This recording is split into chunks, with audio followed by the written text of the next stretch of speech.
नागपुर में जबलपुर निवासी 4 लोग कोरोना संक्रमित पाए गए। जबलपुर में रविवार की देर रात को कोरोना वायरस से संक्रमित एक और मरीज पाए जाने से अब कुल संक्रमित मरीजों की संख्या 11 पहुंच गई है।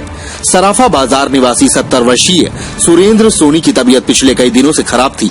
वे प्रतिबंधित क्षेत्र में रह रहे थे, जहां पहले से ही एक साथ 4 कोरोना संक्रमित मरीज पाए गए थे।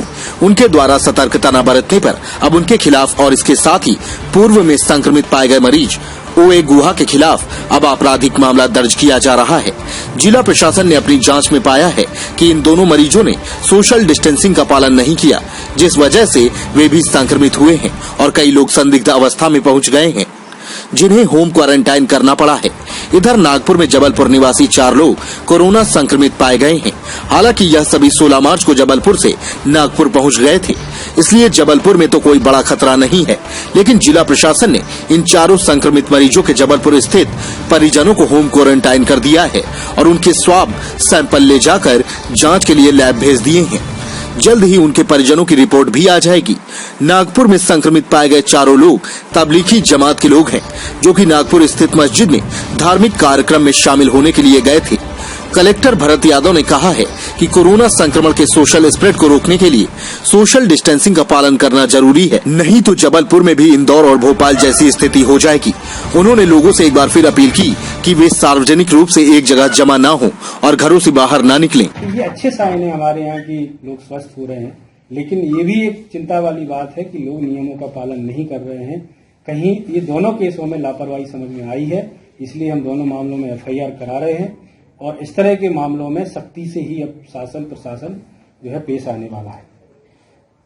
दूसरा, जो एक कल समाचार आया था कि जमात के लोग नागपुर में पॉजिटिव पाए गए हैं, तो वो सही है, लेकिन वो हमारे यहाँ से 16 मार्च को निकले थे, फिर नागपुर में ही हैं और उसके बाद वो यहाँ वापस नहीं आए हैं। उनकी पूरी कॉल डिटेल निकलवा ली गई है। लगातार वो नागपुर में है और वहाँ पे वो जो अन्य लोग जो दिल्ली से आए हों, जहाँ से भी आए हों, क्योंकि वो जमात में ही रह रहे थे, वहाँ से वो पॉजिटिव हुए हैं। लेकिन फिर भी एहतियात के तौर पे हमने उनके घरों का चिन्हांकन करा के घर के लोगों को होम क्वारंटाइन कर दिया है। लेकिन वो पॉजिटिव हमारे यहाँ से नहीं हुए हैं, पॉजिटिव नागपुर से हुए हैं, ये प्रमाणित हो गया है।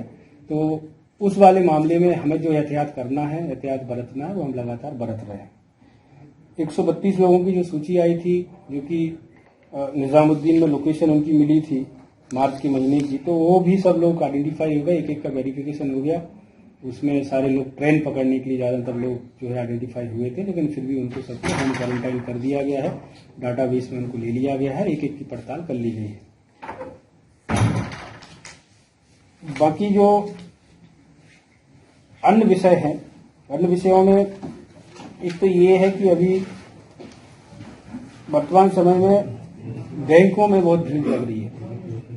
बैंकों की भीड़ के लिए हम लोग लगातार लोगों से आग्रह कर रहे हैं, अपील कर रहे हैं कि जो बैंकों में राशि आई है, चाहे जनधन खातों में आई हो और चाहे सामाजिक सुरक्षा पेंशन में आई हो, PM किसान में आई हो या अन्य कोई भी लाभ आया हो, श्रम कर्मकार मंडल के हितग्राहियों को राशि आई है, वो राशि उनके खाते में ही रहने वाली है।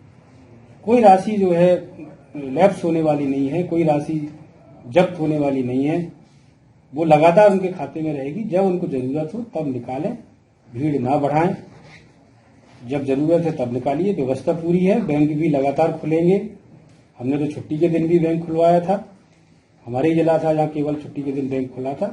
बैंक के लोग भी बहुत सेवा भाव कर रहे हैं, ऐसे जो है चुनौतीपूर्ण समय में वो लोग भी लगे हुए हैं, उनका सहयोग भी करना चाहिए, उनको हमें धन्यवाद भी देना चाहिए। और अपने आसपास की हर छोटी बड़ी खबर देखने के लिए हमारे चैनल पुलिस ब्यूरोक्रेट्स न्यूज को बेल आइकन दबाकर सब्सक्राइब करें, जिससे आपको हर खबर समय से मिलती रहे। अधिक जानकारी के लिए हमसे संपर्क करें। हमारे कॉन्टैक्ट नंबर